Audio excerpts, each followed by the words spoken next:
لیکن یہ کہ امام مہدی کی حکومت قائم کرنے کے لیے کون لوگ آئیں گے؟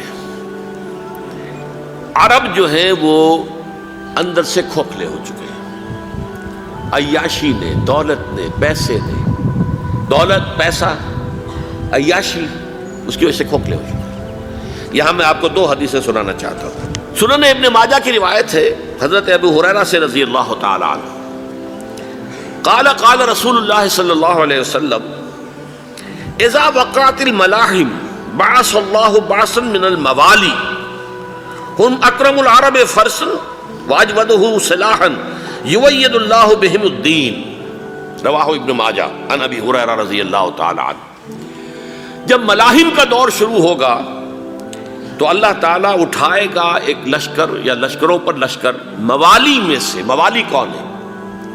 عربوں نے جب فتح کیا تھا اس پورے علاقے کو خلافت راشدہ کے دوران، اور پھر وہ لوگ جو ہے، ایک رائے تو یہ تھی کہ انہیں غلام بنایا جائے سارے آبادیوں کو، لیکن یہ کہ حضرت عمر کا اجتہاد تھا، اس کے مطابق جو ان کو غلام نہیں بنایا گیا تو وہ موالی کی حیثیت رکھتے ہیں۔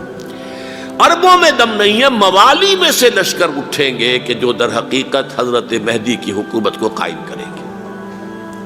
دوسری حدیث سنیے، عن عبداللہ ابن الحارث رضی اللہ تعالی عنہ، اور یہ ابن ماجہ کی روایت ہے، قال قال رسول اللہ صلی اللہ علیہ وسلم یخرج الناس من المشرق فیوطئون للمہدی یعنی سلطانہ، لشکر نکلیں گے، لوگ آئیں گے مشرق سے، اور وہ حضرت مہدی کی حکومت کو جمائیں گے اور قائم کریں گے۔ اب ذرا نوٹ کیجئے کہ جزیرہ نما عرب کے مشرق میں کون سے ملک ہیں؟ تین: ایران، افغانستان، پاکستان۔ یہ تین سالڈ مسلم ممالک، مسلم آبادی اکثریت۔ ویسے تو یہ کہ آگے ہندوستان میں 20 کروڑ مسلمان ہیں، لیکن وہ 20 کروڑ جو ہیں وہ تو 80 کروڑ کے اندر تحلیل ہو جاتے ہیں غیر مسلموں میں، لیکن یہاں جو معاملہ ہے یہ غالب اکثریت کے لوگ۔ ان میں سے ایران کا معاملہ جہاں تک ہے، نمبر 1 یہ کہ وہ شیعہ عقائد کے حصار میں بند ہے، اس سے ادھر ادھر ہونا اس کے لیے ممکن نہیں۔ حدیث میں یہ بھی آتا کہ اصفہان سے 70,000 یہودی دجال کا ساتھ دیں گے۔ لیکن بہرحال خراسان ایک صوبہ ہے افغانستان کا اس وقت بھی شمال مشرقی کونے میں، مجھے امید ہے وہاں سے خیر کی، کیونکہ خراسان کا لفظ وہاں پہ شامل ہے، اور حضور کی حدیث میں بعد میں آپ کو سناؤں گا کہ خراسان سے فوجیں چلیں گی جو یروشلم کو دوبارہ حاصل کریں گی، فتح کریں گی۔ جیسے پہلے یروشلم کھویا عربوں نے تھا، دوبارہ حاصل کیا تھا کرد نے، کرد خون صلاح الدین ایوبی رحمۃ اللہ علیہ، ایسے اب پھر عربوں نے کھویا ہے، لیکن لینے والے خراسان سے لشکر آئیں گے۔ یخرج من خراسان رایات سود لا یردھا شیء حتی تنصب بإیلیا، خراسان کے علاقے سے کالے علم لے کر لشکر چلیں گے جن کے رخ کو کوئی موڑ نہیں سکے گا جب تک کہ وہ جا کر یروشلم میں نصب نہ ہو جائے۔ اس کے بعد نام آتا ہے پاکستان کا۔ یہ ہے میری اور آپ کی داستان، اور یہ ہے سبب جس کی وجہ سے کہ میں آپ سے یہ گفتگو کر رہا ہوں۔ اصل میں تو کس لیے؟ محض ایک علمی استفادہ، محض اپنی بات آراء کو ظاہر کرنے کا شوق نہیں، بلکہ یہ کہ اپنی ذمہ داری ہم پہچانیں کہ ہم کس مقام پر کھڑے ہیں۔ دیکھیے، اس پاکستان کے بارے میں یا ہندوستان کے بارے میں علامہ اقبال نے کہا تھا اپنے ترانہ ملی میں، میرے عرب کو آئی ٹھنڈی ہوا جہاں سے، میرا وطن وہی ہے، میرا وطن وہی ہے۔ اور مجھے بتایا گیا کہ سنن ابی داؤد میں یہ روایت موجود ہے کہ حضور نے فرمایا کہ ہندوستان کی طرف سے مجھے ٹھنڈی ہوا آتی ہے، اگرچہ مجھے وہ حدیث ابھی نہیں ملی ہے، لیکن حزب التحریر کا ایک کارڈ مجھے ملا تھا، تو اس میں اس حدیث کا اور اس میں ابو داؤد کا روایت کا حوالہ موجود تھا۔ لیکن میں جو چیز آپ کو بتا چکا ہوں وہ یہ کہ الف ثانی کا پورا تجدیدی کارنامہ اس ہندوستان کی سرزمین میں ہوا۔ مجدد الف ثانی شیخ احمد سرندی، شاہ ولی اللہ دہلوی، سید احمد بریلوی، وہ تو ہمارے پاکستان میں آ کر جو ہے ان کا خون جذب ہوا ارض پاکستان میں۔ پھر شیخ الہند مولانا محمود حسن۔ تحریک خلافت چلی تو صرف ہندوستان میں چلی اور کہیں نہیں چلی۔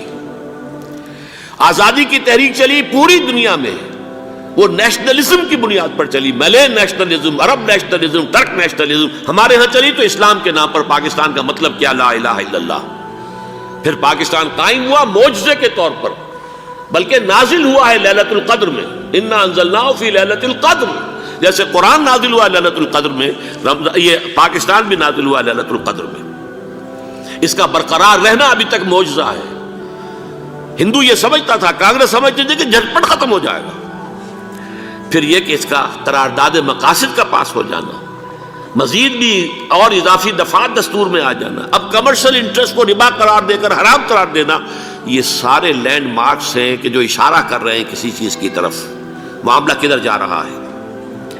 پھر یہ کہ یہ جو 14ویں صدی کے مجدد تھے شیخ الہند، اس کے بعد سے کچھ ایسی شخصیتیں عظیم پیدا ہوئی ہیں ہند میں، جن کو میں سمجھتا ہوں کہ 14ویں صدی کے مجدد اور 15ویں صدی کے مجدد کے درمیان، یہ 15ویں صدی کے مجدد کی راہ کو سیدھا کرنے والے، جیسے کہ حضرت یحییٰ نے کہا تھا میں تو آنے والے کا راستہ سیدھا کر رہا ہوں حضرت عیسیٰ کے لیے، ایسے ہی 15ویں صدی کے لیے امام مہدی کے لیے راستہ صاف کرنے والے سب سے پہلے علامہ اقبال، جنہوں نے اسلام کا تصور دین کی حیثیت سے دوبارہ زندہ کیا ہے، ورنہ اسلام ایک مذہب کی شکل اختیار کر چکا تھا۔ پھر مولانا مودودی، مولانا ابوالکلام آزاد حکومت الہیہ کے نعرے کے ساتھ میدان میں آئے۔ یہ اقبال نے جو تصور پیش کیا تھا اس پر عملی جد و جہد کے لیے حزب اللہ قائم ہوئی ہے۔ نوٹ کر لیجئے 11 برس کا فرق ہے عمر کا علامہ اقبال کے اور ابوالکلام کے، اور 1913 میں جب حزب اللہ قائم کی ہے اس وقت علامہ اقبال کی ملی شاعری اپنے عروج کو پہنچ چکی تھی۔ پھر یہ کہ علامہ اقبال کے بعد تعمیل جو ہے اس کام کی وہ ابوالکلام نے کی، لیکن روایتی علماء نے کی شدید مخالفت کی وجہ سے وہ بددل ہو کر چھوڑ گئے، کانگریس میں شامل ہو گئے، بساط جو ہے حزب اللہ کی انہوں نے لپیٹ دی۔ پھر مولانا مودودی آئے، انہوں نے وہ ڈور جو ہے اس کا سرا تھاما، جماعت اسلامی قائم کی حکومت الہیہ ہی کے قیام کے لیے، اگرچہ میرے نزدیک یہ کہ وہ انتخابی اور ایک قومی سیاست کی ایک جماعت بن کر پاکستان میں جو ہے دلدل میں پھنس گئی ہے۔ اب ہم اس کی کوشش کر رہے ہیں، تنظیم اسلامی اور یہ تحریک خلافت جس کے تحت یہ جلسہ ہو رہا ہے، یہ ساری چیزیں وہ ہیں کہ آپ کو سوائے پاکستان کے اور کہیں نہیں ملیں گی پوری دنیا میں۔ معلوم ہوتا ہے کہ پاکستان کو بہت بڑا رول پلے کرنا ہے اس میں، اور اس کے ساتھ اب جمع کر لیجئے افغانستان کی عمارت افغانستان، اسلامی عمارت افغانستان قائم ہو چکی ہے۔ یہ پچھلے 20 سالوں میں جو کچھ وہاں ہوتا رہا ہے اس سے پہلے تصور نہیں ہو سکتا تھا۔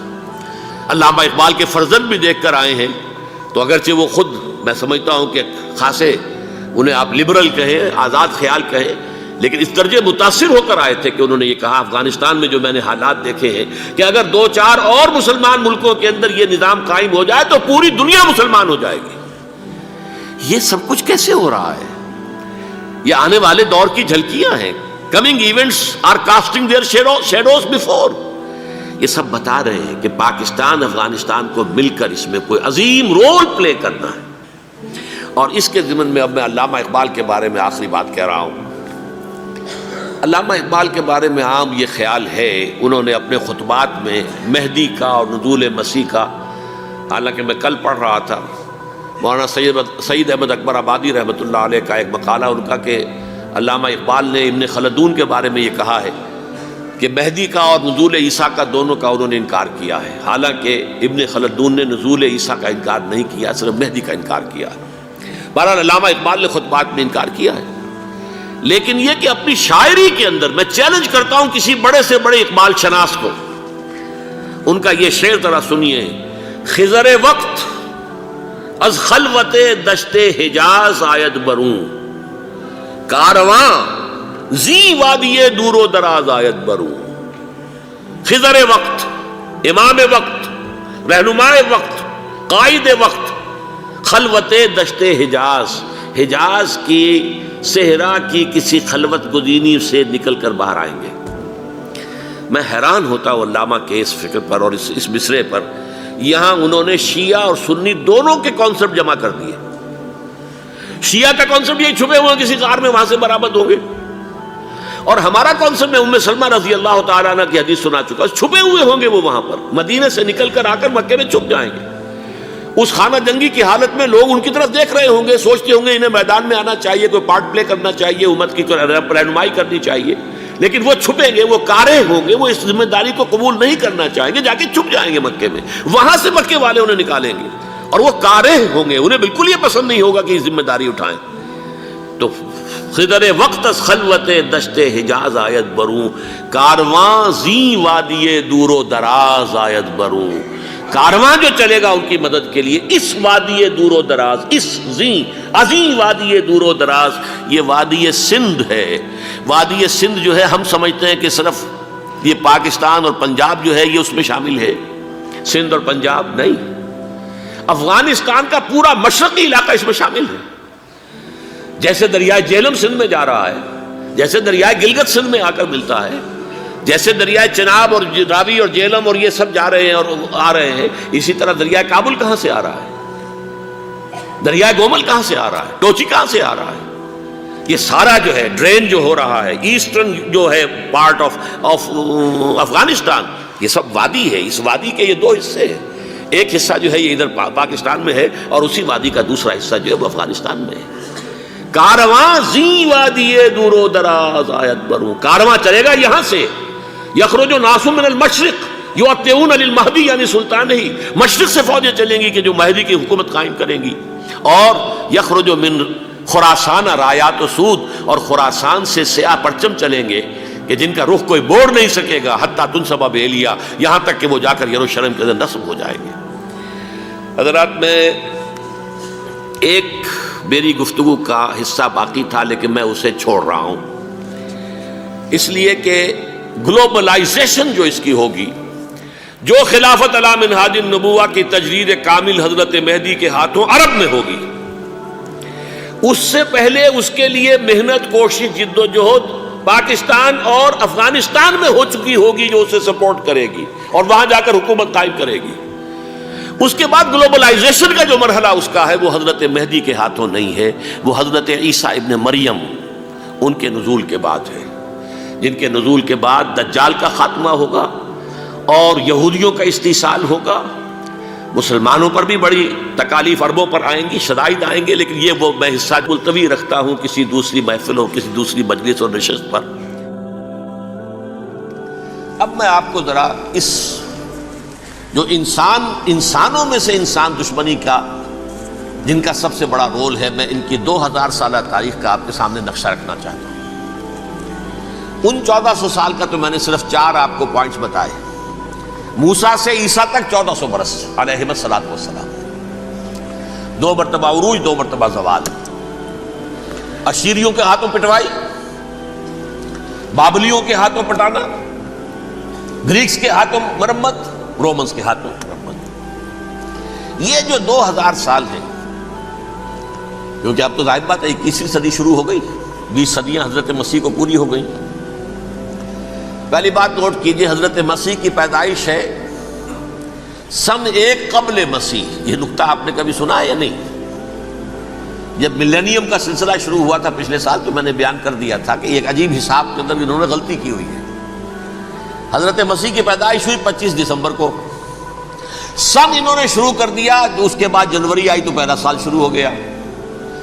اگر جنوری سے پہلا سال شروع ہوا تو یہ 6 دن جو ہے تو اس کے پچھلے سال میں تھے، لہذا کہا جائے گا کہ Jesus Christ was born 1 year before Christ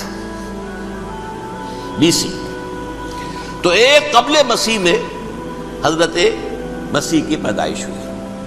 یہ آخری اسرائیلی نبی اور رسول۔ یہودی علماء کی مخالفت، دشمنی، سولی پر چڑھوا دینا میں بیان کر چکا ہوں۔ سن 33 عیسوی میں جبکہ حضرت مسیح کی عمر 33 برس تھی، اللہ تعالیٰ نے انہیں زندہ آسمان پر اٹھا لیا، لیکن یہودیوں نے اپنے خیال کے مطابق انہیں سولی پر چڑھوا دیا، ان کی موت واقع ہو گئی۔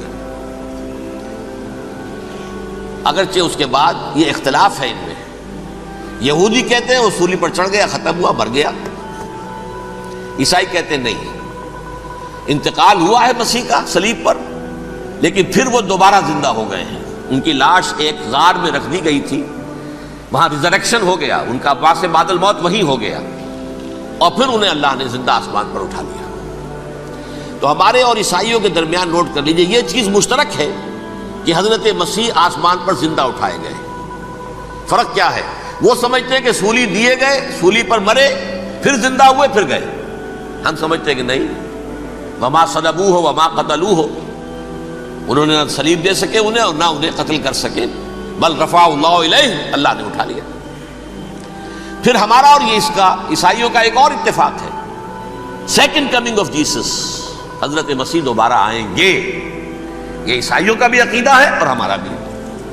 بہرحال تو جیسا کہ میں نے عرض کیا کہ اس وقت یہ عذاب استیصال، عذاب اکبر کے مستحق ہو چکے تھے، لیکن اللہ نے ان کی مدت دراز کی ہے، لیکن ان پر دنیاوی عذاب کا ایک کوڑا جو ہے اللہ تعالیٰ کی طرف سے اسی وقت برسا۔ دنیاوی عذاب دنیا میں رہتے ہوئے ختم نہیں کیا گیا۔ 37 برس بعد، حضرت مسیح کے رفع سماوی کے 37 برس بعد، سن 70 میں یہودیوں نے بغاوت کی رومیوں کے خلاف۔ رومی ٹائٹس جنرل تھا ایک، اس نے پھر جو حملہ کیا ہے، 1,33,000 یہودی ایک دن میں قتل کیا یروشلم میں، اور ہیکل سلیمانی گرا دیا۔ وہ ہیکل پہلے بھی گرا تھا، پہلے 1400 سال کے دوران میں بھی نبوکڈنیزر نے گرایا تھا، لیکن پھر اس کے 150 سال بعد انہوں نے دوبارہ بنا لیا تھا، اس لیے وہ اسے سیکنڈ ٹیمپل کہتے ہیں۔ پہلا ٹیمپل جو حضرت سلیمان نے بنایا تھا، نبوکڈنیزر نے گرا دیا 587 قبل مسیح میں، پھر دوبارہ انہوں نے 150 سال کے بعد بنا لیا۔ وہ اس تاریخ کا حصہ ہے، میں نے جس کے بارے میں آپ کو تفصیل نہیں بتائی۔ اس میں یہ ہوا سن 70 میں وہ گرا دیا گیا، وہ آج تک گرا پڑا ہوا ہے۔ نمبر 2 یہ کہہ دیا گیا کہ یہودیوں اس ارض فلسطین سے نکل جاؤ، تم یہاں نہیں رہ سکتے اب۔ لہذا جس کا جہاں سینگ سمایا چلا گیا، یورپ میں چلے گئے، ایشیا میں آ گئے، عرب میں آ گئے یہ 3 قبیلے جو رات بھی میں نے عرض کیا تھا، بنو قینقاع، بنو نذیر اور بنو قریظہ، یہ وہاں سے آ کے مدینے میں آباد ہو گئے، جس کا جہاں سینگ سمایا، افریقہ میں، ہندوستان میں، جہاں چلے گئے۔ ڈایاسپورا اسے کہتے ہیں، وہ آپ نوٹ کر لیجیے اس لفظ کو، ڈایاسپورا، ہمارا دور انتشار، جبکہ ہمیں ہماری اصل سرزمین تو فلسطین ہے، حضرت ابراہیم کا مسکن، حضرت اسحاق، حضرت یعقوب کا مسکن فلسطین، یہ ہے ہماری اصل جاگیر، یہ تو ہماری جدی پشتی جاگیر ہے، لیکن یہاں سے نکال دیے گئے سن 70 عیسوی میں، اور وہاں سے لے کے 1917 تک ان کا ڈایاسپورا جاری رہا۔ یہ دور انتشار ہے۔ اس دور انتشار کے اب چند حصے ہیں جس کو میں چاہتا ہوں کہ آپ علیحدہ علیحدہ سمجھ لیں۔ دور انتشار کا جو پہلا جو ہے تقریباً 300 برس، رومی حکمران تھے، وہ یہودیوں کے بھی دشمن تھے اور عیسائیوں کے بھی دشمن تھے، عیسائی اور یہودی ایک دوسرے کے بھی دشمن تھے، لیکن رومی سمجھتے تھے کہ یہ ایک ہی تھیلی کے چٹے بٹے ہیں۔ رومیوں کے نزدیک عیسائی بھی یہودیوں ہی کا ایک فرقہ تھے، کوئی علیحدہ مذہب تو تھا ہی نہیں۔ لہذا رومی جو ہیں رومنز، وہ ان دونوں کو ستاتے تھے، مارتے تھے، اور یہ آپس میں لڑتے تھے، یہودی عیسائیوں کو مارتے تھے، عیسائی یہودیوں کو مارتے تھے۔ یہ ہے 300 برس تک کی تاریخ۔ سن 300 عیسوی میں کیا ہوا؟ ایک معجزہ ہو گیا۔ بہت عظیم ایمپرر کانسٹنٹائن، قسطنطین اعظم، رومن ایمپررز میں سے بہت بڑا ایمپرر، وہ عیسائی ہو گئے۔ اب تو معاملہ بالکل تلپٹ ہو گیا، پوری سلطنت عیسائی ہو گئی۔ اب عیسائیوں کے عیش ہو گئے اور یہودیوں پہ مار پڑنی شروع ہوئی۔ اب عیسائیوں کا آپ خود سوچئے کہ جنہیں وہ خدا بنا بیٹھے ہیں، خدا کا بیٹا قرار دے رہے ہیں، ان کے قاتل کون؟ یہودی بدماش۔ لہذا ان کی وہ پٹائی شروع ہوئی ہے یورپ میں، پوری رومن امپائر میں، انہیں ذلیل کیا گیا، شہروں میں آمد بند، علیحدہ رہو، گھیٹوز کے اندر رہو۔ یہودی کا نام جو ہے وہ گالی بن گیا، جیسے آج بھی یہودی گالی کہتے ہیں، جیسے خنزیر کا لفظ، آقا وہ بھی اللہ کی مخلوق ہے، لیکن آپ کو معلوم ہے کوئی شخص زبان پر نام نہیں لانا چاہتا خنزیر کا، سور کا، ہے تو مخلوق وہ بھی ایک حیوان ہے۔ ایسے ہی یہ ہے یہودی گالی، جیوٹ گالی۔ لہذا ایک طرف تو ان دونوں کے درمیان دشمنی، جس کو قرآن کہتا ہے وَأَغْرَيْنَا بَيْنَهُمُ الْعَدَاوَةَ وَالْبَغْضَاءَ، ہم نے ان کے مابین دشمنی جو ہے پیدا کر دی ہے۔ اور جب یہ پوری سلطنت عیسائی ہو گئی تو قافیہ تنگ ہو گیا یہودیوں کا، اب آئیے 571 عیسوی، یعنی جبکہ ڈائسپورا کو کتنا عرصہ ہو چکا تھا؟ 500 برس۔ سن 70 سے شروع ہوا نا ڈائسپورا، جب ٹائٹس نے گرایا ہے ہیکل کو اور نکال باہر کیا انہیں فلسطین سے، بھاگ جاؤ یہاں ایک یہودی بھی نہیں رہے گا، فلسطین سے نکال دیے۔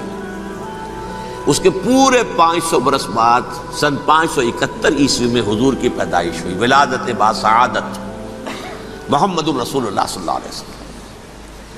610 میں آپ پر وحی کا آغاز ہوا، لیکن حضور کے ساتھ ان کا معاملہ کیا رہا؟ اول تو جبکہ حضور ابھی مکے ہی میں تھے، یہودیوں نے ریشہ دوانیاں شروع کر دی حضور کے خلاف۔ قریش مکہ کو سکھاتے تھے، پڑھاتے تھے، ان سے یہ پوچھو، ان سے یہ پوچھو، یہ اس طرح تنگ کرو، ان سے یہ امتحان لو، یہ آپ کے علم میں ہے۔ سورہ بنی اسرائیل میں، سورہ کہف میں وہ سوالات، جو امتحانی سوالات آئے تھے، ذوالقرنین کون تھا، اصحاب کہف کون تھے، تم رسول بنے پھرتے ہو تو بتاؤ، اور یہ روح کی حقیقت کیا بتاؤ، یہ ساری ریشہ دوانیاں کر رہے تھے بیٹھے ہوئے، ابھی وہیں پر حضور ابھی پہنچے بھی نہیں۔ ہجرت فرما کر حضور تشریف لے آئے تو حضور نے، جسے ماسٹر سٹروک کہا جائے گا، یعنی اسٹیٹس مین شپ کا ماسٹر سٹروک، آپ نے مدینے میں آتے یہودیوں کے ساتھ پیکٹ کر دیا، جوائنٹ ڈیفنس پیکٹ آف مدینہ، کہ اگر مکے والے ہم پر حملہ کریں گے تو ہم مل جل کر ایک قوم کی حیثیت سے مقابلہ کریں گے۔ یہ میثاق مدینہ کہلاتا ہے، جس کے بہت غلط معنی پہنائے جا رہے ہیں آج کل۔ بہرحال میں موضوع میرا چونکہ یہ نہیں، میں ادھر نہیں جاؤں گا، لیکن ہوا کیا؟ ہر مرتبہ یہ خیانت کے مرتکب ہوئے، ان نے جو عہد کیے تھے ان سے پھرے، اندر ہی اندر سازش، ریشہ دوانی، حضور کی بدترین دشمنی۔ سورہ نساء کی آیت نمبر 12 میں 14 میں 13 میں فرمایا ہے، لا تزال تطلع علی خائنۃ منہم، اے نبی ہمیشہ آپ کے علم میں ان کی طرف سے خیانتیں، بددیانتیاں آتی رہیں گی، اور بار بار وہ مسلسل جنگ کی آگ بھڑکاتے تھے، قریش کو دعوت دیتے، آؤ آؤ آؤ ہم اندر سے بغاوت کر دیں گے، تم آؤ تو صحیح، ختم کریں محمد کو اور اہل ایمان کو صلی اللہ علیہ وسلم رضی اللہ تعالی عنہم اجمعین۔ لیکن پھر جب وہ آتے تھے تو یہ دبک جاتے تھے، ان میں ہمت نہیں تھی، میدان کے مرد نہیں رہے تھے۔ یہ سورہ حشر میں ان کا نقشہ کھینچا گیا ہے، کھلے میدان میں مقابلے کی اس کے اندر صلاحیت ہی نہیں ہے۔ یہ تو فصیلوں کے پیچھے سے، جیسے عورتیں کہیں دیہات میں لڑائی ہوتی ہے تو مرد جو ہے گلیوں میں لڑتے ہیں، عورتیں اوپر سے پتھر پھینکتی ہیں، بس وہ کام یہ کر سکتے تھے، من ورائے جدر، فصیلوں کے پیچھے سے، جنگ میں میدان میں نہیں آ سکتے۔ بہرحال قرآن مجید میں ہے یہ، سورہ مائدہ کی آیت نمبر 64، کلما اوقدوا نارا للحرب اطفاها اللہ، اکثر و بیشتر مواقع پر تو یہ جب آگ بھڑکاتے تھے جنگ کی، اللہ اسے بجھا دیتا تھا۔ لیکن بہرحال اس کے باوجود جنگیں ہوئی، غزوہ بدر، غزوہ احد ہوئی کہ نہیں، یہ ساری اس اصل شرارت ہوئی، اور اس کے نتیجے میں حضور نے پھر ایک ایک کر کے 3 قبیلوں کو سزا دی۔ غزوہ بدر کے فوراً بعد بنو قینقاع نکالے گئے مدینے سے، غزوہ احد کے فوراً بعد بنو نذیر نکالے گئے، اور غزوہ احزاب کے بعد بنو قریظہ نکال دیے گئے۔ یہ تو میں نے آپ کے سامنے رکھ دیا صرف حضور کے زمانے میں ان کا کیا رویہ رہا، دشمن۔ رات بھی ہم نے وہ آیت پڑھی تھی، لَتَجِدَنَّ أَشَدَّ النَّاسِ عَدَاوَةً لِلَّذِينَ آمَنُوا الْيَهُودُ وَالَّذِينَ أَشْرَكُوا، اہل ایمان کی دشمنی میں شدید ترین تم پاؤ گے یہودیوں کو اور مشرکین، مشرکین بھی بعد میں ہے، پہلے یہودی۔ حضور کے بعد کیا ہوا اب یہ نوٹ کیجئے، یہ ان کی تاریخ کا دوسرا دور ہے۔ حضرت عمر رضی اللہ تعالیٰ عنہ کا عہد خلافت ہے، بیت المقدس کا محاصرہ کیا گیا، فصیل بڑی اونچی، شہر اندر سے سیلف سفیشنٹ، حملے کا راستہ کوئی نہیں، محاصرہ طول کھینچ رہا ہے، لیکن ان کے پاس رسد بھی موجود ہے، پانی بھی موجود ہے، وہ دروازے بند کر کے بیٹھے ہوئے ہیں۔ بالآخر اللہ تعالیٰ کی مشیت کا ظہور کیسے ہوا؟ ان کے کچھ علماء آئے فصیل پر، کہا دیکھو مسلمانوں، تم قیامت تک بھی یہاں پڑے رہو گے محاصرہ کر کے، ہمارا یہ شہر فتح نہیں ہوگا۔ ہاں ایک درویش بادشاہ کے ہاتھوں یہ شہر فتح ہونا ہے، لیکن تمہارے اندر ہمیں وہ نظر نہیں آ رہا۔ ابو عبیدہ بن الجراح رضی اللہ تعالی عنہ امین هذه الامہ، ان کا فوراً ذہن گیا وہ درویش بادشاہ مدینے میں بیٹھا ہوا ہے عمر رضی اللہ تعالی۔ اب ایک اور عمر بھی ہے جو قندھار میں بیٹھا ہے، نقشہ وہی ہے، سادگی کی حد تک نقشہ وہی ہے، بالکل وہی، اپنی آنکھوں سے دیکھا ہے وہی سادگی۔ عمر اول عمر ثانی تھے عمر بن عبدالعزیز۔ اب ایک اللہ کے فضل سے اللہ تعالیٰ ایدہ اللہ بنصرتہ، اللہ تعالیٰ ان کی نصرت فرمائے، دشمنوں کو ان کے مقابلے میں نیست و نابود کرے۔ انہوں نے ریکویسٹ بھیج دی کہ حضور تشریف لائیے، یہ شہر فتح ہو جائے گا۔ وہ ہے سفر تاریخی، اتنا طویل سفر، تقریباً 700 میل، ایک اونٹ، ایک خادم، ایک منزل پہ امیر المومنین اوپر بیٹھے، خادم آگے چل رہا ہے، اگلی منزل پہ خادم اوپر بیٹھا ہے، امیر المومنین آگے جا رہے ہیں۔ اور جب پہنچے ہیں تو وہ باری تھی خادم کی، انہوں نے ہاتھ جوڑ دیا، حضور خدا کے لیے تم کیا کہیں گے لوگ، وہ میرا برا حال کر دیں گے، تمہیں شرم نہیں آئی؟ امیر المومنین پیدل آگے چل رہے ہیں نکیل پکڑ کر، اور تم بیٹھے ہو اوپر براجمان ہو۔ حضرت عمر فرمایا الدور دورک، نہیں باری تمہاری ہے، بیٹھ۔ اس حال میں پہنچے ہیں، اور پھر یہ کہ ابو عبیدہ بن الجراح آئے ہیں، استقبال کیا ہے تو دیکھا ہے، اس حال میں چلے آ رہے ہیں، عمر نکیل پکڑے ہوئے چلے آ رہے ہیں، اور کہتے ہیں کہ کہیں کیچڑ ویچڑ تھا، جوتے خراب ہو گئے تھے، وہ بھی اتار کے ہاتھ میں پکڑے ہوئے، کپڑے تو تھے ہی پھٹے ہوئے۔ انہوں نے کہا بھی حضرت ابو عبیدہ نے، دیکھیے یہ بڑا متمدن ملک ہے، بڑا مہذب علاقہ ہے یہ، آپ ذرا حلیہ اپنا دوست فرما لیں تب جا کے پیش ہم آپ کو کریں گے۔ آپ نے فرمایا نحن قوم اعزنا اللہ بالاسلام، ہم وہ قوم ہیں جنہیں اللہ نے عزت دی ہے اسلام کے ذریعے سے، کپڑوں کے ذریعے سے نہیں، دولت کے ذریعے سے نہیں۔ اسی حال میں گئے ہیں، اوپر سے انہوں نے کھڑے ہو کر نشانیاں دیکھی ہیں، اپنی کتابیں کھولی، ہاں یہ وہی ہے، اچھا لو جی سرنڈر، شہر تمہارے ہاتھ میں۔ خون کا ایک قطرہ نہیں بہا اور بیت المقدس فتح ہو گیا۔ لیکن اس وقت حضرت عمر نے ایک نرمی یہ کی کہ یہودیوں کے لیے بھی اسے اوپن سٹی قرار دے دیا۔ یہ احسان عظیم حضرت عمر کا، اس سے پہلے یہودی آ ہی نہیں سکتا تھا، داخل نہیں ہو سکتا تھا، وہاں وہ آ کر وزٹ نہیں کر سکتا تھا، زیارت نہیں کر سکتا تھا اپنے مقدس مقامات کی۔ حضرت عمر نے یوں سمجھیے کہ تقریباً 550 برس کے بعد ان کے لیے راستہ کھولا ہے کہ ہاں تم آ سکتے ہو، زیارت کر سکتے ہو۔ لیکن یہ عیسائیوں نے لکھوایا معاہدے کے اندر، انہیں یہاں آپ آباد ہونے کی اجازت نہیں دیں گے، لیکن کم وزٹ دی پلیسز، دیکھیں زیارتیں کریں اور جائیں۔ یہ معاہدہ حضرت عمر کا ہے رضی اللہ تعالیٰ، جو پھر خلافت راشدہ کے بعد بنو امیہ نے بھی اس کو آنر کیا، بنو عباس نے کیا، پھر جو ہمارے یہ ترکوں میں اندر خلافت آئی تو ترک خلفاء نے بھی اس معاہدے کی پوری پابندی کی۔ فلسطین میں آ سکتے ہیں یہودی صرف زائرین کی حیثیت سے، وہاں آباد نہیں ہو سکتے۔ اب آئیے اگلا دور آیا حضرت عثمان کا دور خلافت۔ یہ ہے وہ وقت کہ اب یہود نے امت مسلمہ کی پیٹھ میں چھرا کھولا۔ وہ کیسے؟ ایک یہودی عبداللہ ابن سبا اسلام کا لبادہ اوڑھ کر آ گیا، معاشرے کا جائزہ لے لیا، ان میں بنو ہاشم اور بنو امیہ میں جو پرانی کشاکش تھی اس کے کچھ نہ کچھ جراثیم باقی ہیں، اگر ان کو ذرا بھڑکا دے تو مسلمانوں میں انتشار پیدا ہو جائے۔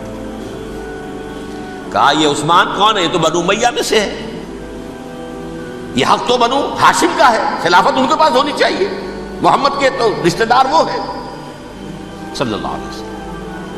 عوام الناس کے اندر بات پھیلنی شروع ہوئی، پھر ایک بڑی سازش کے انداز میں حضرت عثمان کے خلاف پروپیگنڈا، حضرت عثمان کے جو عاملین تھے، گورنر تھے، ان کے خلاف پروپیگنڈا، اور ایسی ہوشیاری کرتے تھے کہ کوفے میں کوفے کے حاکم کے خلاف کچھ نہیں کہنا، اجی مصر میں یہ ہو رہا ہے، اجی شام میں یہ ہو رہا ہے، اجی یہ جو عثمان ہے وہ یہ کر رہا ہے، یہ ظلم ہو رہا ہے، یہ لوٹ مار ہو رہی ہے، یہ خیانتیں ہو رہی ہیں۔ اب نہ تو اس زمانے میں مینز آف کمیونیکیشن، کیسے تصدیق کریں؟ افواہیں تو آپ آج کراچی کے اندر شروع ہو جائے تو پتہ نہیں چل سکتا کسی کو کہ کیا اس میں صداقت ہے کیا جھوٹ ہے. اور بری بات جو ہے فطرت انسانی کی کمزوری ہے وہ فوراً قبول کرتا ہے. کسی کے بارے میں اچھی بات ماننے کو تیار نہیں ہوتا لیکن بری بات تو فوراً تیار. بہرحال یہ فتنہ انہوں نے اٹھایا، حضرت علی کی الوہیت کا فتنہ اٹھایا، حضرت عثمان کے خلاف الفتنۃ الکبریٰ برپا کیا. حضرت عثمان شہید ہوئے. اس کے بعد 5 برس تک مسلمان ایک دوسرے کی گردنیں کاٹتے رہے، باہمی خانہ جنگی ہوئی. امت کو وہ زخم لگایا ہے جو آج تک جس سے خون رس رہا ہے. یہ شیعان عثمان اور شیعان علی تھے جو بعد میں پھر سنی اور شیعہ ہو اور آج تک. فتنہ کس نے جگایا؟ ایک عبداللہ ابن سبا یہودی اور اس کے کارندے، شیطان کا ایجنٹ، اور انسانوں میں سے بھی اس کے جو بھی حواریین تھے اور شیطانوں کے اندر سے بھی تھے، انہوں نے بھی اس آگ کو بھڑکایا. یہ آپ سوچ لیجئے کہ یہ کس نے وہ زخم لگایا؟ یہودی. اگلا دور آیا، خلافت راشدہ ختم ہوئی، بنو امیہ کا بھی دور کافی گزر گیا. طارق ابن زیاد 712 عیسوی میں حملہ کرتے ہیں اسپین پر. اسپین اس وقت عیسائیت کا بہت بڑا گڑھ، بڑے کٹر ترین عیسائی جو ہے وہ اسپین میں تھے. لہذا یہودیوں کی وہاں بہت پٹائی ہوتی تھی، یہ میں بتا چکا ہوں. دشمنی تھی ان کی تو چلی آ رہی تھی عیسائیوں کے ہاتھوں یہودیوں کی. وہ تو سن 300 عیسوی سے ایمپرر کانسٹنٹائن کے بعد سے شروع ہو گئی تھی. اس حوالے سے یہودیوں نے اس وقت چالاکی یہ برتی، کچھ راستے واسطے بتائے، کچھ مدد کی طارق ابن زیاد کی. طارق ابن زیاد نے انہیں اپنا محسن سمجھا. ہسپانیہ فتح ہو گیا تو یہودی چونکہ محسنین کی فہرست میں آ چکے تھے، انہیں بہت اقتدار نصیب ہوا. بڑی سپورٹ مسلمانوں نے دی. ان کے بڑے بڑے علماء جو اسی دور کے اندر پیدا ہوئے، بڑے بڑے تھنکرز ان کے اسی دور میں پیدا ہوئے. بن گوریون جو کہ ایک وزیر اعظم تھا اسرائیل کا، اس نے یہ لکھا ہے اپنی کتاب میں، Muslim Spain was the golden era of our diaspora. وہ ڈائسپورا جو 70 عیسوی سے شروع ہوا تھا اور 1917 عیسوی تک جاری رہا ہے، اس میں سے گولڈن ایرا ہمارا جو تھا وہ مسلم اسپین تھا. ہسپانیہ میں بیٹھ کر ہم نے عیش کیے. لیکن وہاں سے انہوں نے اور جو کچھ کیا، یہ تو داستان کے تو بہت سے گوشے ہیں، لیکن میں جس اسٹریٹ لائن میں چل رہا ہوں اس کے اعتبار سے ایک بات سمجھ لیجیے. وہاں بیٹھ کر انہوں نے اب عیسائیت کی پیٹھ میں چھرا گھونپا، پروٹیسٹنٹ مذہب پیدا کیا، تقسیم کر دیا. جیسے شیعہ سنی کی تقسیم، عبداللہ ابن سبا. رومن کیتھولک اور پروٹیسٹنٹ کی تقسیم، یہودی علماء.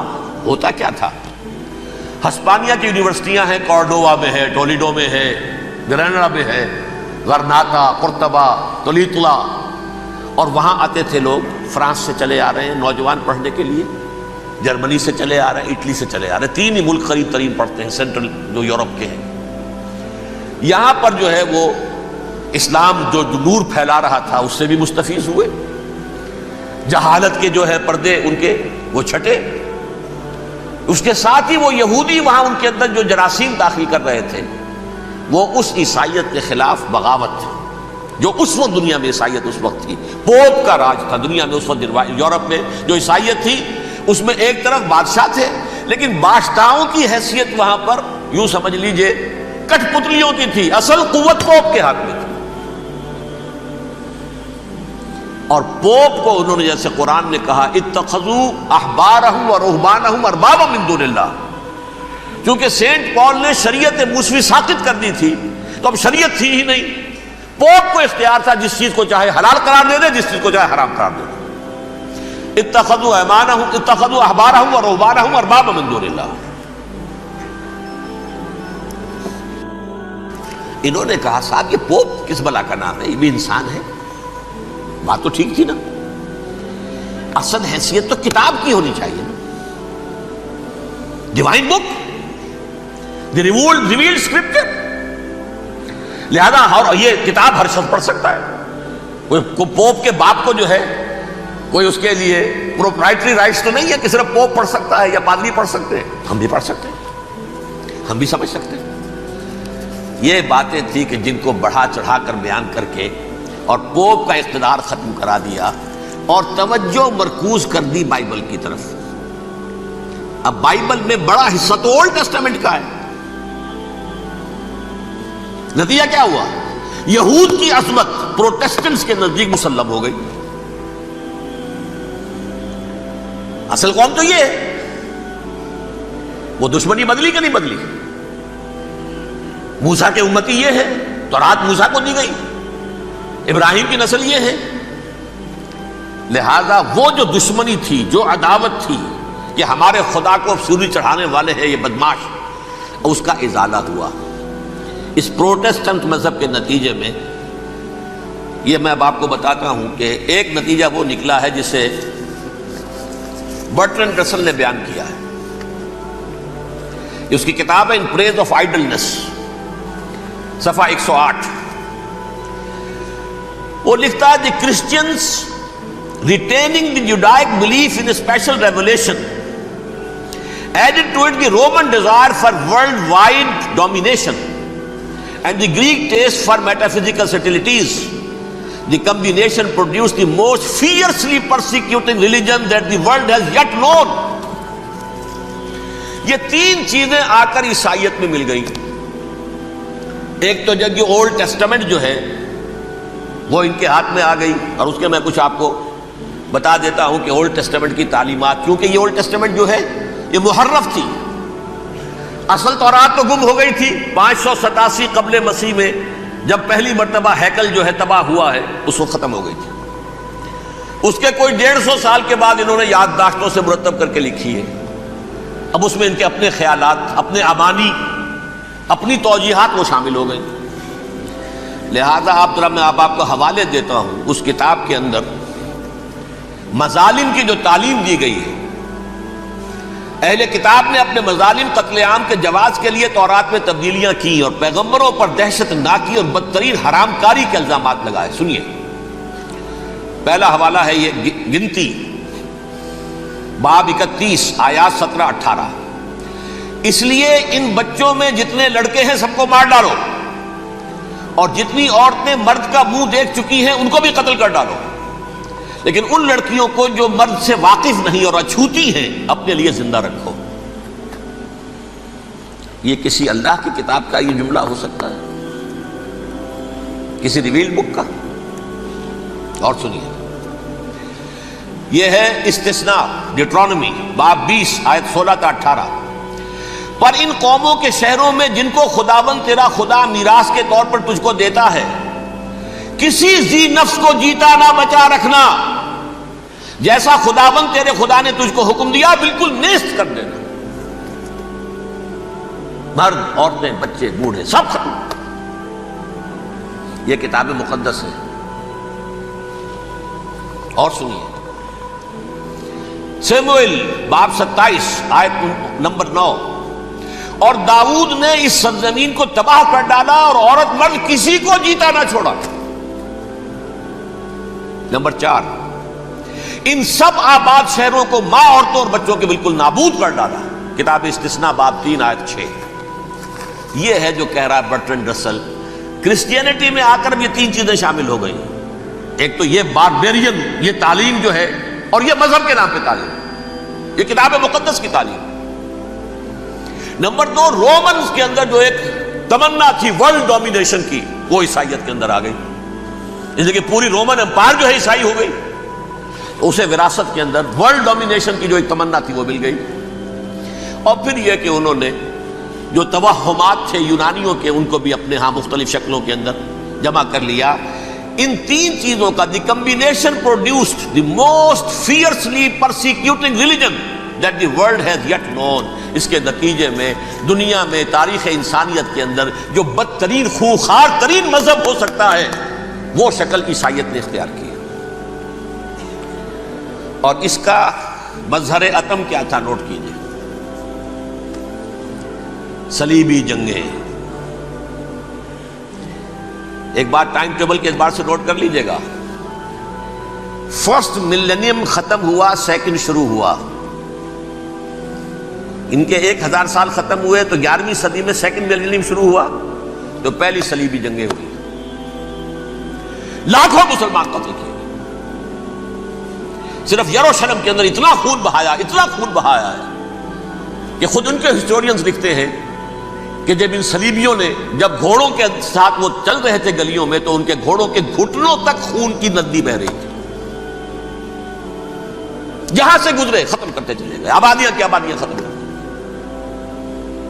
اگرچہ اس کروسیڈ میں گیہوں کے ساتھ گھن بھی پسا، یہودی بھی بہت مارے گئے۔ یہ فرانس سے، جرمنی سے جب یہ کروسیڈرز آ رہے تھے 3000 میل کا سفر طے کر کے آئے تھے، سوچئے تو صحیح۔ اربن ثانی پوپ جو تھا آگ لگا دی تھی اس نے پورے یورپ کے اندر، شرم سے ڈوب مرو، تمہارے مقدس علاقے مسلمانوں کے ہاتھ میں، انفیڈلز، یہ کافر، یہ مرتد، یہ ملحد۔ مسیح جہاں پیدا ہوا، مسیح کو جہاں سولی دی گئی، وہ کہاں ہے؟ ان کے ہاتھ میں۔ وہ آگ لگائی ہے، 3000 میل کا فاصلہ طے کر کے یہ نو قومیں آئی ہیں وہاں، اور جو تباہی مچائی ہے انہوں نے، تاریخ انسانی میں ایسی بربریت کی کوئی مثال۔ اور یہ ان کے اپنے ہسٹورینز لکھتے ہیں شرم کے بارے میں، ایسے محسوس ہوتا ہے جیسے ان کی گردنیں جھکی جا رہی ہیں لکھتے ہیں۔ اگرچہ بھٹکے ہوئے ہیں لیکن کبھی بھولی ہوئی منزل بھی یاد آتی ہے راہی کو، اور بھٹکے ہوئے آہو کو پھر سوئے حرم لے چل۔ اس کی ضرورت ہے مسلمان کو پھر اس کا مقصد یاد دلایا جائے۔ پاکستان اس لیے نہیں بنایا گیا تھا کہ ہمارے ہاں ٹاٹے اور برلے نہیں تھے تو ہمارے پاس اس کے بھی باپ وجود میں آ جائیں، اس لیے تو نہیں بنایا گیا تھا۔ پاکستان اس لیے نہیں بنایا گیا تھا کہ جاگیرداروں کی جاگیرداریاں محفوظ ہو جائیں، پاکستان اس لیے تو نہیں بنایا گیا تھا۔ اور یہ کہ نمازیں اور مسجدیں تعمیر ہو جائیں، مسجدیں تو امریکہ میں تعمیر ہو رہی ہیں عالی شان سے عالی شان، اس لیے پاکستان نہیں بنا تھا۔ آج بھی مسلمان، میں معذرت سے عرض کر رہا ہوں مولانا سے، آج بھی بھارتی مسلمان کی ایوریج نمازی ہونے کے اعتبار سے پاکستانی مسلمان سے کہیں بہتر۔ آج بھی برقع نظر آ جائے گا تو ہندوستان میں نظر آ جائے گا۔ میں نے اپنی آنکھوں سے دیکھا چند سال پہلے جب مکہ مسجد حیدرآباد دکن میں 3 دن مسلسل میری تقریریں ہوئی ہیں، 10,000 مرد اور 5,000 خواتین، اور ان میں سے کوئی بغیر برقعے کے نہیں تھی۔ ایک سیلاب نظر آ رہا تھا برقعوں کا کہ جب جلسہ ختم ہوا ہے رات کے 12 بجے 3 دن تک متواتر۔ یہاں کہاں نظر آئے گا برقع آپ کو؟ یہاں تو جس کے پاس 2 پیسے ہو گئے اس نے سب سے پہلے برقع اتار کے پھینک دیا۔ معلوم اچھی طرح سمجھ لیجئے یہ چیزیں تو وہاں زیادہ ہیں یہاں کی نسبت۔ اصل ضرورت تھی کہ یہاں اس نظام کو قائم کیا جائے، وہ نظام عدل اجتماعی، وہ جس میں حریت ہو، جس میں عام آدمی بھی خلیفہ وقت کو ٹوک سکے۔ یہ کرتا کیسے بن گیا؟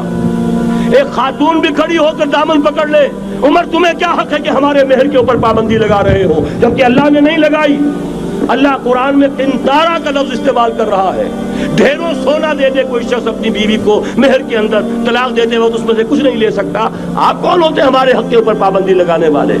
اور عمر نے کہا آج ایک بڑھیا نے وہ اب عمر کو دین سکھایا، آرڈیننس واپس۔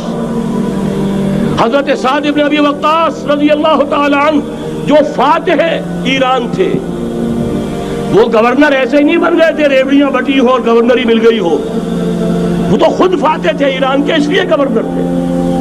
صرف ایک پرچہ پہنچا ہے بارگاہ خلافت میں، حضرت عمر فاروق کے پاس انفارمیشن آئی سعد نے اپنے گھر کے باہر ڈیوڑی بنا لی ہے اور ایک دربان کھڑا کر دیا ہے، حضرت بلال کو بھیجا ہے رقعہ دے کر، اور یہ حکم تھا کہ بلال پہلے تو جاتے ہی ڈیوڑی میں آگ لگا دینا، پھر یہ رقعہ دینا میرا۔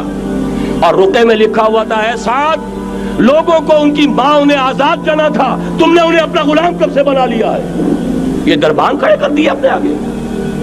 وہ حریت، وہ مساوات کہ جا رہا ہو خلیفہ وقت اور چارج لینے جا رہا ہے بیت المقدس کا، کوئی ذاتی علاج کے لیے نہیں جا رہا، سیر و سیاحت کے لیے نہیں جا رہا، چارج لینے کے لیے بالکل سرکاری وزٹ ہے، آفیشل وزٹ ہے، اسٹیٹ وزٹ ہے۔ اور حال کیا ہے؟ 700 میل کا فاصلہ طے کرنا اور ایک اونٹنی، کوئی انٹوریج نہیں، کوئی قدم و حشم نہیں، کوئی جمبو جٹ بھرے ہوئے نہیں، کچھ نہیں، ایک اونٹنی ایک خادم۔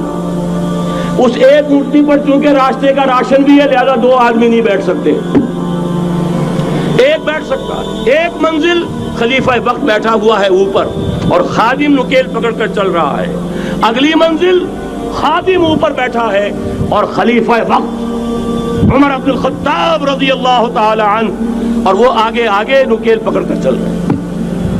یہ نظام چاہیے آج نوع انسانی کو۔ اس کے انتظار میں، اس کی تلاش میں نوع انسانی نے کتنے تجربے کر لیے، کیسی چھلانگیں لگائیں، ملوکیت ختم کی، آسمان سے گرا کھجور میں اٹکا، جمہوریت آئی نام نہاد، لیکن وہ سرمایہ دارانہ نظام بن کر آگے سے بڑھ کر لعنت بن گئی۔ پہلے جاگیردار مسلط تھا، اب سرمایہ دار اور کارخانے دار مسلط ہو گیا۔ اس سے نکلنے کے لیے زور لگایا، کمیونزم کی طرف گئے، چھلانگ لگائی، اب ایک پارٹی ڈکٹیٹر بن کر بیٹھ گئی۔ انسان رست از یک بنتا افتاد در بندے دیگر، ایک چیز سے غلامی سے نجات پاتا ہے، دوسری میں پھنس جاتا ہے۔ اور کیوں؟ کہ وہ نظام عدل اجتماعی جو محمد عربی کو دے کر بھیجا گیا تھا، اس کے کسٹوڈین سوئے ہوئے، اس کے کسٹوڈینز کو اندازہ ہی نہیں۔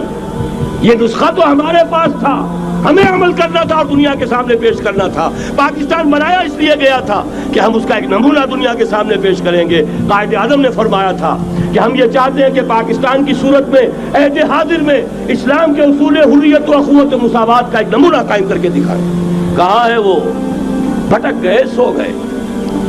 وَلَنُذِيقَنَّهُم مِّنَ الْعَذَابِ الْأَدْنَىٰ دُونَ الْعَذَابِ الْأَكْبَرِ، بڑے عذاب سے پہلے چھوٹا عذاب کا مزہ چکھائیں گے۔ لَعَلَّهُمْ يَرْجِعُونَ، شاید کہ لوٹ آئیں۔ کوئی عجب نہیں اس عذاب الادنیٰ سے بعد ہم جاگے نہیں، ہوش میں نہیں آئے، کوئی عجب نہیں کہ بڑے عذاب کا کوڑا ہماری پیٹھوں پر برس جائے۔ لیکن مجھے یہ یقین ہے، نوٹ کر لیجئے، اگر یہ دوسرا امکان ہو گیا، خدا نہ خواستہ اللہ کے عذاب کا کوڑا ہماری پیٹھ پر برسا، مجھے یقین ہے اللہ ہندوؤں کو مسلمان بننے کی توفیق دے گا، لیکن اسلام کا بول بالا اسی خطے سے ہو۔ تاریخ میں یہ ہو چکا ہے آیا فتنہ تاتار کے افسانے سے، پاسباں مل گئے کعبے کو صنم خانے سے۔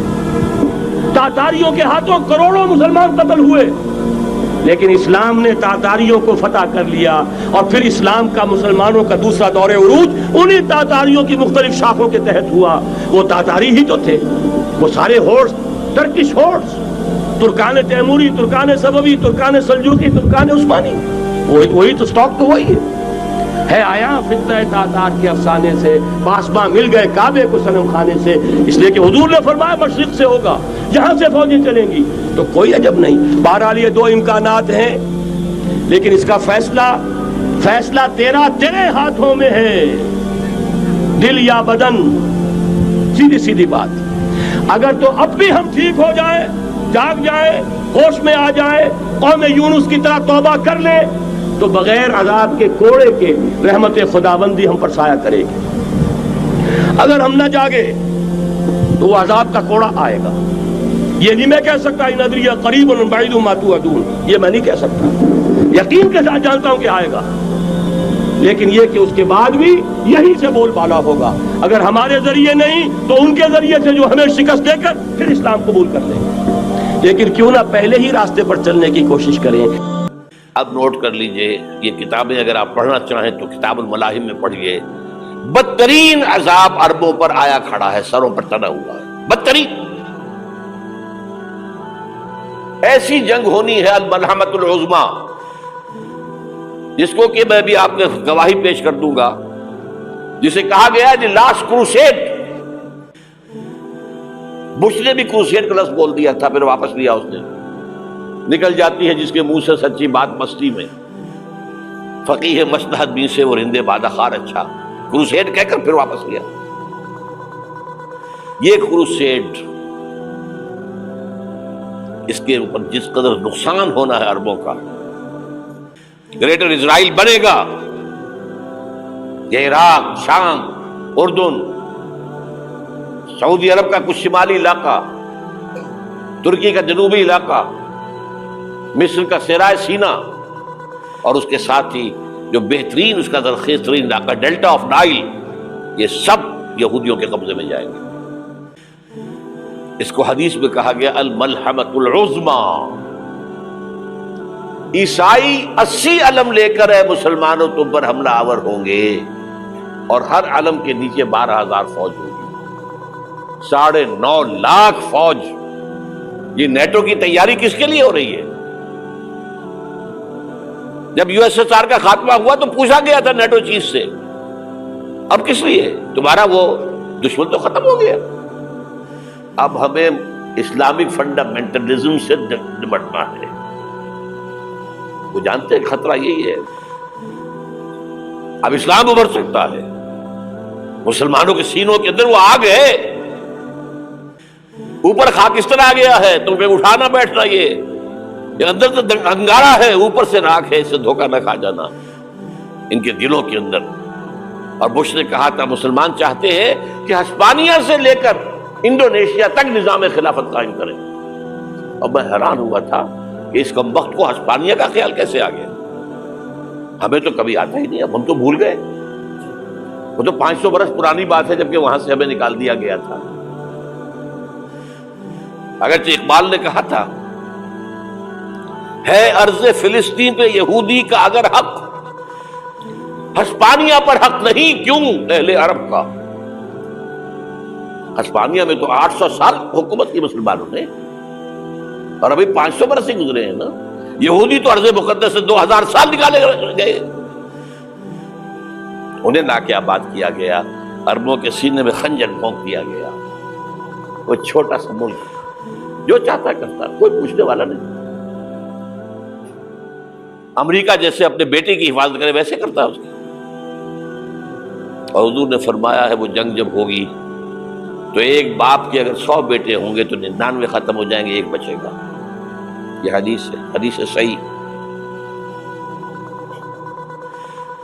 اور آپ نے فرمایا ویل للعرب من شر قد اقترب، عربوں کے لیے ہلاکت ہے، عربوں کے لیے بربادی ہے اس شر سے جو قریب آ چکی ہے.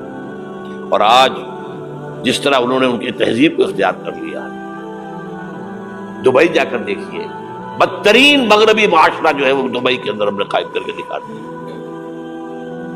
اب سعودی عرب اس راستے پر بڑھ رہا ہے. اور اس کے بعد نمبر 2 پر جو ہے ہم پاکستانی ہیں. لیکن میں اس کے وہ پہلی بات جو کہہ رہا ہوں وہ تو یقینی ہے، اس میں تو احادیث صحیحہ موجود ہے. اگرچہ اس کے بعد پانسا پلٹے گا، پھر حضرت مہدی کا ظہور ہوگا، حضرت عیسیٰ کا نزول ہوگا، اور وہ گریٹر اسرائیل گریٹر گریو یارڈ بنے گا یہودیوں کا. ایک ایک یہودی قتل ہوگا اور دفن ہوگا. یہ بات میں ہونا ہے، میں پہلی بات میں فرض کر رہا ہوں. وہ پانسا پلٹے گا جب پلٹے گا. ابھی جو سامنے ہے وہ کیا ہے؟ جس ملحمۃ العظمیٰ کہا حضور نے، جسے آرمگیڈون کہتے ہیں عیسائی. آرمگیڈون کی اگر کہیں جا کر آپ دیکھیں گے، آپ ڈکشنری میں مانی تو کیا لکھا ہے؟ A very big war which will be fought between the forces of evil and good before the end of this world. اس دنیا کے خاتمے سے پہلے خیر اور شر کی قوتوں کے درمیان بہت بڑی جنگ ہوگی. ارمجدون اسے کہتے ہیں عربی میں، اور آرمگیڈون اسے کہتے ہیں انگریزی کے اندر. اور یہ بائبل کی آخری کتاب کے اندر ہے، جو اس میں کہ مکاشفات یوحنا، ریویلیشنز آف سینٹ جان. یہ تو میں کہہ رہا ہوں یقین کے ساتھ، اور زیادہ دور نہیں آیا چاہتا ہے. اس لیے کہ یہودیوں کا اور عیسائی جو کنزرویٹوز ہیں، نیو کنزرویٹوز، ان کا 5 نکاتی ایجنڈا ہے متفق علیہ، جس کے تحت یہ جنگ صلیبی شروع کی گئی ہے. وہ سن لیجئے آپ. آرمگیڈون نمبر 1، گریٹر اسرائیل قائم ہو جانا اس کے نتیجے میں نمبر 2، مسجد اقصی اور قبۃ الصخرہ کو گرانا نمبر 3، وہاں 3rd ٹیمپل، وہ مسجد جو حضرت سلیمان نے بنائی تھی 1000 قبل مسیح میں، پھر برباد کی تھی نبوکدنضر نے، دوبارہ بنائی گئی، پھر دوبارہ ختم ہوئی 70 عیسوی تک گری پڑی ہے. ان کا خانہ کعبہ گرا ہوا ہے 70 عیسوی سے لے کر آج تک. ایک دیوار ہے ویلنگ وال، جہاں جاتے ہیں، روتے ہیں، پیٹتے ہیں، ماتم کرتے ہیں. وہاں وہ بنے گا 3rd ٹیمپل. اور نمبر 4، اس میں لا کر رکھا جائے گا تخت حضرت داؤد کا. یہ تخت کہاں ہے اس وقت؟ یہ لندن شریف کے اندر جو ان کی پارلیمنٹ کا جو چرچ ہے، ویسٹ منسٹر ایبے، اس میں رکھا ہوا ہے. ایک پتھر تھا جس پر بٹھا کر حضرت داؤد کی تاج پوشی ہوئی، پھر حضرت سلیمان کی ہوئی، پھر وہ پتھر رکھ دیا گیا. جب حضرت سلیمان نے بنایا ہیکل مسجد اقصی، وہاں رہا وہ. ہر بادشاہ جو تھا یہودی اسی کے اوپر بٹھا کر اس کی تاجپوشی ہوتی تھی. سن 70 میں ٹائٹس نے گرایا اسے ہیکل کو، وہ پتھر لے گیا، وہاں سے روم گیا، روم سے آئرلینڈ گیا، آئرلینڈ سے اسکاٹ لینڈ آیا، اسکاٹ لینڈ سے انگلینڈ آیا، اور اب وہ رکھا ہوا ہے 14ویں صدی عیسوی سے آج تک. وہ ویسٹ منسٹر ایبے میں رکھا ہوا، ایک کرسی کی سیٹ میں اسے بنا دیا گیا ہے تخت کی شکل میں. اب انگریزوں میں کوئی ملکہ ہو، کوئی بادشاہ ہو جس کی بھی تاج پوشی ہونی ہے، اس میں ہو.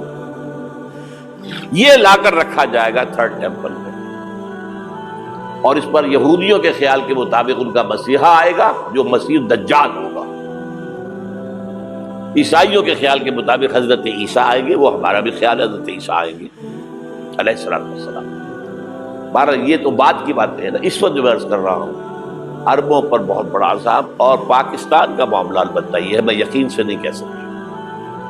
ہینگنگ ان دی بیلنس، ہو سکتا ہے اللہ تعالیٰ ہم پر رحم فرمائے، ہو سکتا ہے، اگرچہ اس کی کچھ شرائط ہوگی. چمن کے مالک اگر بنا لیں موافق اپنا شعار، اب بھی چمن میں آ سکتی ہے پلٹ کر چمن سے روٹھی بہار، اب بھی ہو سکتا ہے. اور یہ بھی ہو سکتا ہے کہ اللہ تعالیٰ نے معجزانہ طور پر ہمیں ملک دیا، ہم نے اللہ سے بدعہدی کی، وعدہ خلافی کی، غداری کی، لہذا سزا دی جائے اور ہم سے یہ ملک چھین لیا جائے. It's just possible. دور نہ سمجھے، اسے انہونی بات نہ سمجھے.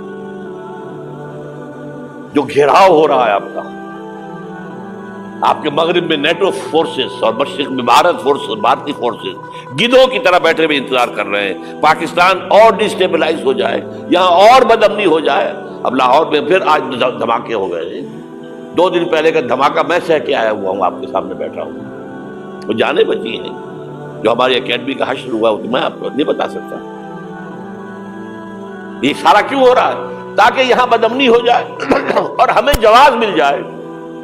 مغرب سے نیٹو فورسز داخل ہو جائیں، مشرق سے بھارتی فورسز آ جائیں اور ہمارے ایٹمی دانت توڑ کر اور پھر ہمیں بھارت کے سامنے ڈال دیا جائے. نو ڈو ایز یو لائک.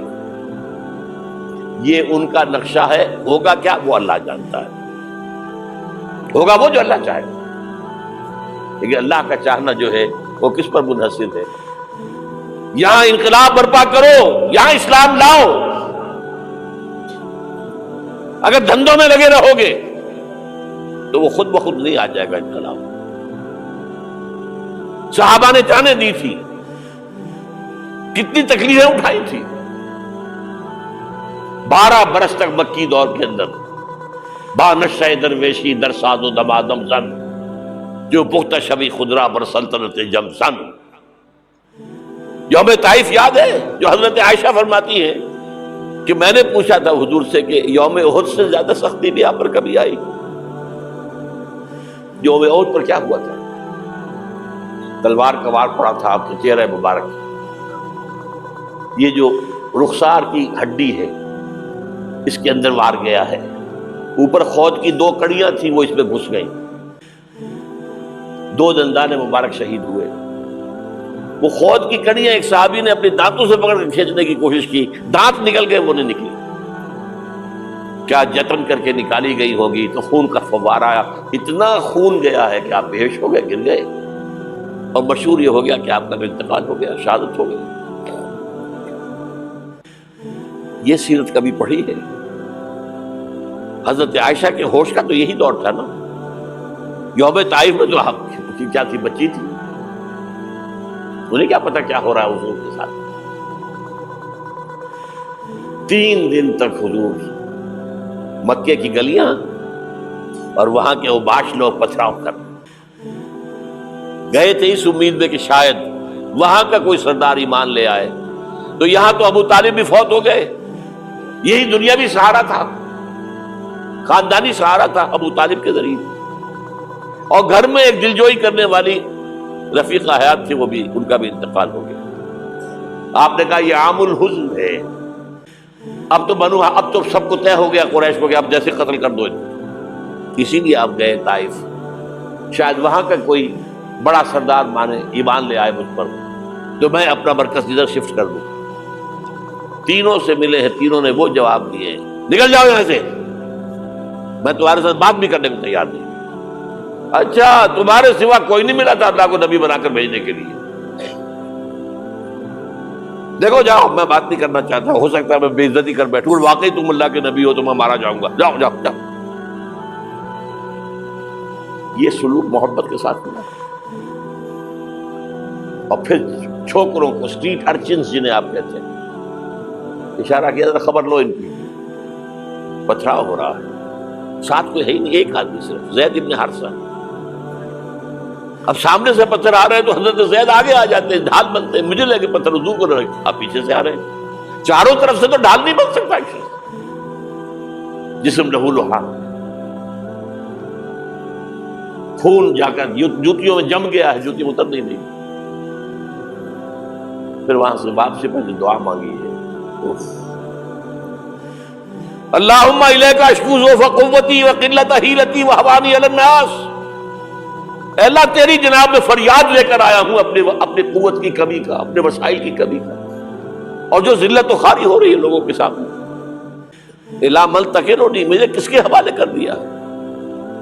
الا بعیدی یتجہمنی، یہ میرے اوپر ہجوم کر کے آ جائے، حملہ کرے. اور عدو من لگتا امرے، یہ دشمن کے حوالے میرا معاملہ کیا، جو چاہے کرتے وہ. لیکن پھر عبدیت غالب آتی ہے. ان لم یکن علی غضبک فلا ابالی. اللہ اگر تو ناراض نہیں ہے تو مجھے کوئی پرواہ نہیں. سر تقدیم خم ہے جو مزاج یار میں آئے. مجھے اندیشہ یہ ہے کہ تو ناراض تو نہیں ہو گیا. یہ تکلیفیں جھیلی ہیں. سینکڑوں صحابہ نے جانوں کا نذرانہ پیش کیا ہے. احزاب کی جنگ میں فاقوں پر فاقے ہو رہے تھے، اور ان فاقوں کی حالت میں خندق کھودنے کا حکم ملا ہے.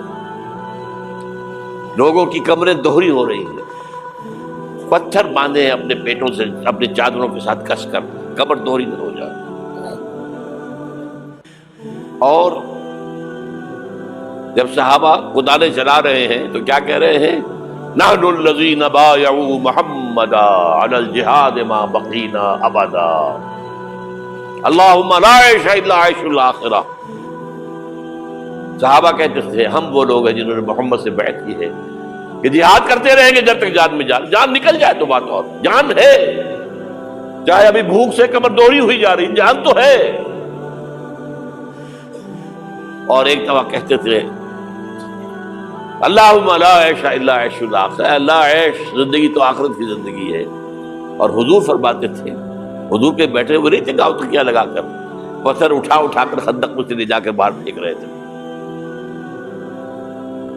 جب صحابہ کہتے ہیں اللہم لا عیش الا عیش الاخرہ، حضور فرما رہے ہیں فاغفر الانصار والمہاجرہ، اے اللہ ان انصار اور مہاجرین کی مغفرت فرما دے. پھر حضور کی خدمت میں کچھ لوگ آئے، حضور اب یہ فاقہ ناقابل برداشت ہو گیا، دیکھیے ہم نے یہ پتھر باندھے ہوئے اپنے پیٹ کے ساتھ. حضور نے کرتا اٹھا کر دکھایا، وہاں 2 پتھر باندھے ہوئے. یہ ہے سیرت النبی. آپ کس چیز کو سیرت النبی سمجھتے ہیں؟ بہرحال اس موضوع پر میری ایک کتاب ہے منہج انقلاب نبوی، کہ انقلاب کیسے آیا تھا. اگر دل میں ذرا بھی آرزو پیدا ہو گئی ہو کہ اللہ قبول کر لے مجھے قبول کر لے اس کام کے لیے، تو وہ کتاب آپ کے لیے مسٹ ہے، اس کا پڑھنا.